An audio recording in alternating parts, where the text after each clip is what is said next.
হাসিনা সরকারের একাধিকবারের বিদ্যুৎ ও জ্বালানি প্রতিমন্ত্রী নসরুল হামিদ বিপু সাহেবের এই বিল্ডিংটি, এই বিল্ডিং থেকে গত অগস্ট মাসে যে ঢাকার বিভিন্ন শহরে অস্ত্রধারী পেশাদার সন্ত্রাসীদেরকে ছাত্র জনতা হত্যা করার জন্য ব্যবহার করা হয়েছে, তাদের মাঝে টাকা বিলানো হয়েছে এবং এই বিল্ডিংয়ে আপনার নসরুল হামিদ বিপুর যে অফিস, সেখানে ইলেকট্রিক লকার, বল্টে টাকা, ডলার অনেক কিছু এখানে আছে।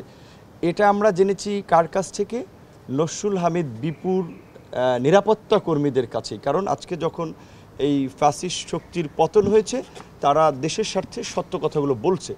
এই কথাটি জানার পরে আমরা পুলিশের আইজিপি মহোদয়কে জানাই এবং সামরিক বাহিনীর বিশেষ করে ঊর্ধ্বতন কর্তৃপক্ষকে আমরা জানাই যে এই বাড়িতে অভিযান চালালে হয়তো এই গণহত্যা চালানোর আলামত কিংবা অবৈধ অর্থ সম্পদের খোঁজ মিলতে পারে। তো প্রশাসন আমাদের কথায় সাড়া দেয় এবং আমরা যেহেতু তথ্যটি দিয়েছি, কাজেই যারা আমাদেরকে তথ্য দিয়েছে তাদের সহ প্রশাসন এখানে এসে অভিযান চালাচ্ছে। সাসপেক্টেড ফ্লোরগুলোতে তারা যাচ্ছে এবং আপনারা নিচে দেখেছেন যে কয়েকটি ফ্লোর থেকে ইলেকট্রিক বল্ট নিচে নিয়ে এসেছে এবং কয়েকটি ফ্লোরে সিন্দুক পাওয়া গেছে। এখানে অভিযান চালাচ্ছে, এখানে ম্যাজিস্ট্রেট আছে, পুলিশ এবং র্যাবের সদস্যরা আছে। আর যেহেতু আইনশৃঙ্খলা পরিস্থিতি পুরোটা বর্তমানে স্বাভাবিক না, পুলিশি ব্যবস্থাটা পুরোটা এখন পর্যন্ত কার্যকর হয়নি, কাজে এরকম একটা গুরুত্বপূর্ণ অভিযানে স্বাভাবিকভাবেই দেশের ক্রান্তিলগ্নে সেনাবাহিনী যেভাবে সহায়তা করেছে, এখানেও সেনাবাহিনী সেই সহায়তাটা করছে। তো এই অভিযানটা সম্পন্ন হলে হয়তো আমরা জানতে পারবো যে এখানে কি কি পাওয়া গেছে এবং এটার হয়তো যারা প্রশাসনিক দায়িত্বে আছেন তারাই বলতে পারবেন। আমরা জাস্ট তথ্য দিয়ে সহযোগিতাকারী জনতা হিসেবে আমরাও আগ্রহের সাথে আছি। ওখানে আমাদের যাওয়ার অথরিটি নেই, ওখানে দুইজন ছাত্র প্রতিনিধি, এই ছাত্র আন্দোলনের যারা সমন্বয়কের দায়িত্ব ছিলেন তারা আছেন এই প্রশাসনের সাথে, আর যিনি সোর্স তিনি আছেন। তো তারা এখন ফ্লোরে ফ্লোরে ঘুরছেন, বিভিন্ন আলামত সংগ্রহ করছেন। আমি দেখেছি যে নিচে কিছু বল্ট এনে রাখা হয়েছে এবং উপরে যারা আছে ওরা আমরা জানার জন্য যে কিছু পাওয়া যাচ্ছে কিনা, বলছে হ্যাঁ টাকা পয়সা এগুলা পাওয়া যাচ্ছে। আর ওখানে আছে ঢাকা কলেজের ছাত্র আন্দোলনের সমন্বয়ক ছিলেন নাজমুল, প্রাইভেট বিশ্ববিদ্যালয়ের ছাত্র সমন্বয়কের দায়িত্বে আসাদ বিন রনি এবং যে সোর্স ওনারা মানে অথরাইজ হিসেবে। এবং আপনারা জানেন যে বিশেষ করে এই তথ্যটি আমরা 12:30টায় প্রশাসনকে অবহিত করার পরে তাদের একটা প্রতিনিধি এখানে আসে, কিন্তু আমরা লক্ষ্য করেছি যে তারা অভিযান চালাতে ব্যাপক গড়িমসি করছে এবং একজন আরেকজনের দিকে ঠেলছে যে কে অভিযান চালাবে, কার অথরিটি, কার এখতিয়ার।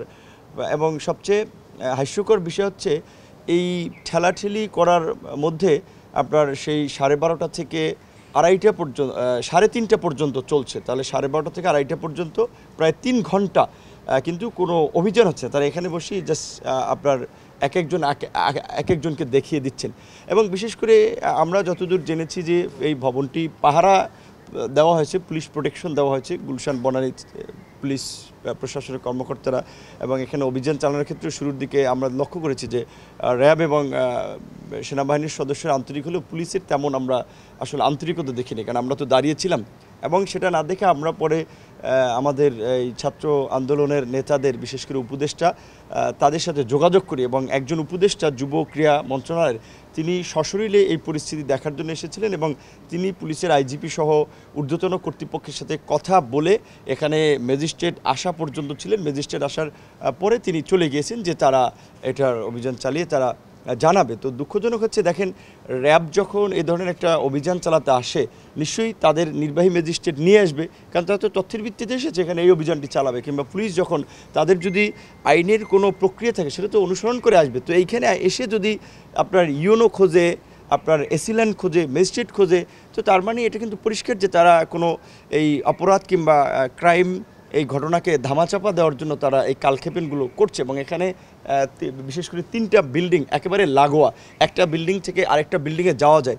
তো আমাদের ধারণা এবং যারা এখানের সিকিউরিটি গার্ড রয়েছেন তারাও অনেকে বলেছেন যে এই যে 3 ঘন্টা এই সময়ে আপনার জিনিসপত্র সরিয়ে নেওয়া একটা সুযোগ দেওয়া হয়েছে। তো এটা খুব দুঃখজনক যে প্রশাসনের আমরা জনগণ, আমরা নাগরিকরা ঝুঁকি নিয়ে, তথ্য নিয়ে পুলিশকে এই অবৈধ টাকা উদ্ধারে কিংবা এই গণহত্যার তদন্ত উদ্ঘাটনে তথ্য দিলে সহযোগিতা করলেও তারা আসলে আন্তরিকভাবে কাজ করছে না, এটা দুঃখজনক।